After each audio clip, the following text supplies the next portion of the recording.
Praise lord, good morning. Yesu Swaram కార్యక్రమానికి ప్రేమతో స్వాగతం. పిల్లరా, లేచారా? ప్రార్థన చేసుకున్నారా? ప్రార్థన అయిపోయిందా? చేస్తున్నారా? మంచిది. ఉదయకాలం దేవుని వాక్యం చూసుకుందాం. నా అంశం ఏంటంటే కోపపడవద్దు, కోపం మానుము. చూడండి, మత్తయి సువార్త 5:22 తన సహోదరుని మీద కోపపడేవాడు విమర్శకు లోనగును, తీర్పుకు లోనగును. ఈ మాట జాగ్రత్తగా వినాలి ప్రియులారా. ఈ కోపం అనేది అతి భయంకరమైంది. ఈ కోపం కొంతమంది జీవితాలు సర్వనాశనం చేస్తుంది.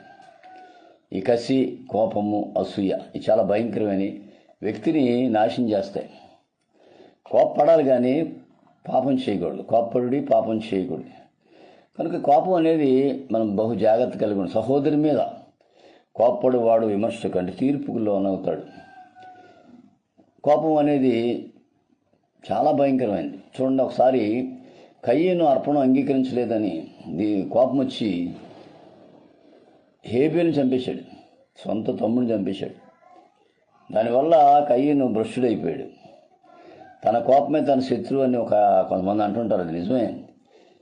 నీకు అన్యాయం చేసినా, అక్రమం చేసినా, ద్రోహం చేసినా నువ్వు కోపపడొద్దు, దేవుడు చూసుకుంటాడు. ఏమంటే చిదనాల్లో కోపం చాలామంది ఆ కోపం వల్ల ఉద్రేకంతో వాళ్ళు ఏం చేస్తారో వాళ్ళు తెలియట్లే. ఈ మధ్య ఒక ఆయన బాగా కోపం వచ్చి 60,000 రూపాయల ఎల్ఈడిని నేలకేసి కొట్టేశాడు. భార్య మీద కోపం వచ్చి ఆడేదో ఛానల్ అడిగాడు, ఈవిడేదో ఛానల్ పెట్టింది. ఆ ఛానల్లో ఈ ఛానల్ అన్నాడు. ఇద్దరు కొట్టేసుకొని భర్త గవ్వ వెళ్ళి ఆ ఎల్ఈడి నేలకేసి కొట్టేశాడు. 60,000. చూడండి, కోపం వల్ల 60,000 ఎల్ఈడి పోయింది. ఆ మధ్య ఒక ఆవిడ కోపం వచ్చి చేతిలో ఉన్న సన్నికాయలు రాయి తీసుకొని బిడ్డ మీద ఇసిరేత బిడ్డకు తగిలి 6 నెలలు బిడ్డ ఆ స్పాట్లో చనిపోయింది పాప. పిల్లలు గమనించాలండి, కోపం అనేది చాలా భయంకరమైంది. వ్యక్తిని నాశనం చేస్తుంది. ఆ కోపంలో వాళ్ళు ఏం చేస్తారో వాళ్ళకి తెలియదు. మరి ఎలాగండి? మమ్మల్ని హింసిస్తున్నారు, దేవునికి స్తోత్రం. బాధ పెడుతున్నారు, దేవునికి స్తోత్రం. నీ గురించి చెడుగా మాట్లాడుతున్నారు, దేవుని స్తోత్రం. నీకు విరోధంగా మాట్లాడుతున్నారు, దేవుని స్తోత్రం. ఏం జరిగినా నువ్వు కోపపడొద్దు. నువ్వు ఎంత మంచోడో దేవుడు తెలుసు. నువ్వెంత భక్తిగా ఉంటున్నావో దేవుడు తెలుసు. నీ ప్రార్థన జీవితం దేవుడు తెలుసు. కాబట్టి ఈ కోపం అనేది అతి భయంకరం. తన సహోదరుని మీద, బయటోడి మీద కాదండి, సహోదరుడు, సొంత సహోదరుని మీదే. ఈ దినాలు చాలామంది ఎవరిని తిడతారంటే బయట వాళ్ళని తిట్టరు, తన్నేస్తారు, కొట్టేస్తారని సహోదరులనే. అంటే సహోదరులు అంటే దేవుడిని నమ్ముకున్న తన బిడ్డల్ని అంటే తిరిగి రారు కదా వాళ్ళు. దేవుడు నమ్ముకుని ఏమనంటే తిరిగి గొడవకు రారు కదా. సహోదరుని మీద కోపపడేవాడు సోదరుడి మీద, సొంతోళ్ళ మీద జాగ్రత్త సుమా. దేవుడు విమర్శ తీర్పుకు లోనైపోతాను. కయ్యను తీర్పుకు లోనయ్యాడు. యేసేపు మీద చాలా కోపం వచ్చేసింది అన్నయ్యలకి.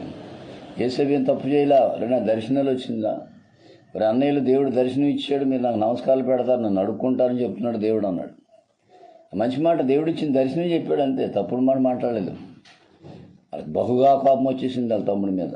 ఇటు దేవుడు మనిషా, ఇడిగట దేవుడు దర్శనాలు ఇచ్చాడా? అరే ఇటు సంగతి తేల్చేద్దామని సహోదరులు కోప్పడి, సహోదరులందరూ ఏకమయ్యి కుట్ర పన్ని, పన్నాగాల పన్ని యేసేపు మీద హింస మీద హింస, బాధ మీద బాధ, గోతులో తోసాడు, వంగి లాగేసుకోవడం ఒక రకమైన బాధ కదండి. అన్ని బాధలు పెట్టినా బైబిల్ చెప్తుంది యేసేపు తిరిగి ఒక్క మాట అనలేదు. యేసేపు తెలుసు తను దీవించే దేవుడు, తను ఆశీర్వదించే దేవుడు ఉన్నాడని.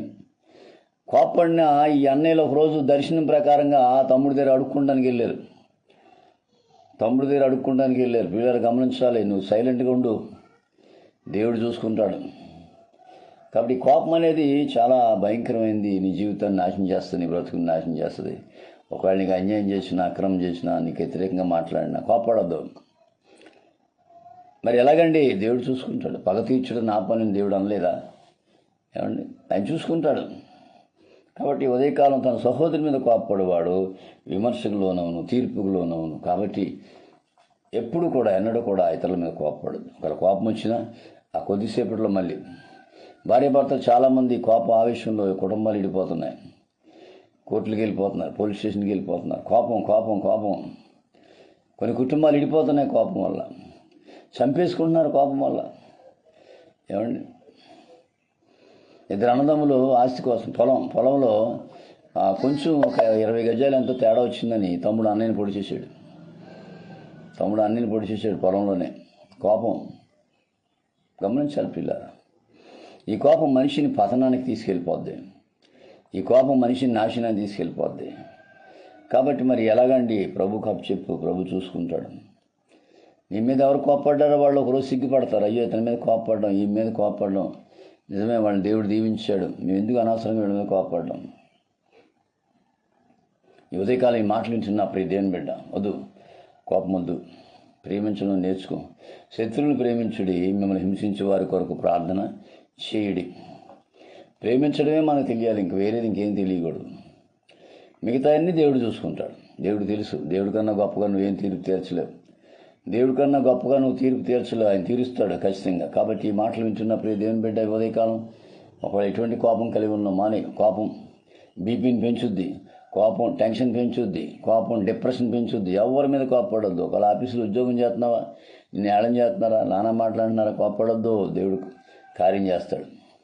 ఎక్కడైనా పని చేస్తున్నావా, నీ చుట్టుపక్కల నానా మాట్లాడుతున్నారా, కోప్పడొద్దు, దేవుడు న్యాయం జరిగిస్తాడు.